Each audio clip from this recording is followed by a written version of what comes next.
The rain poured harder. Grace knelt beside the elderly man, her small hands trembling as she gently lifted his head. "Sir, can you hear me?" she asked. The man opened his eyes for only a moment before closing them again. The crowd continued to watch from a distance. "Someone call for help," Grace cried. But no one moved. Some people whispered, "What if he dies? We don't want any trouble." Grace looked around, desperate. She removed her small sweater and folded it under the man's head to keep him out of the mud. Then she waved frantically at every passing vehicle. Several cars drove past without stopping. Finally, an old taxi slowed down. The driver rolled down his window. "What happened?"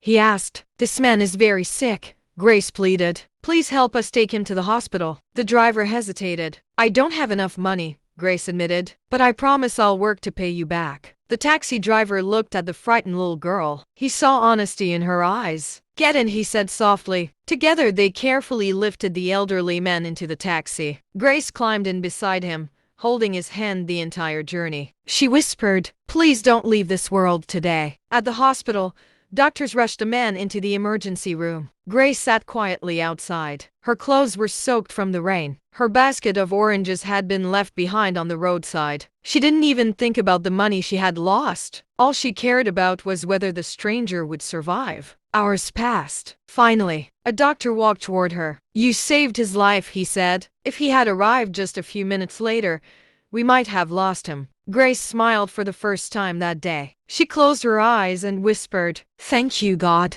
Little did she know, the man she had just saved was the richest businessman in the entire region, and her life was about to change forever. To be continued in part 3.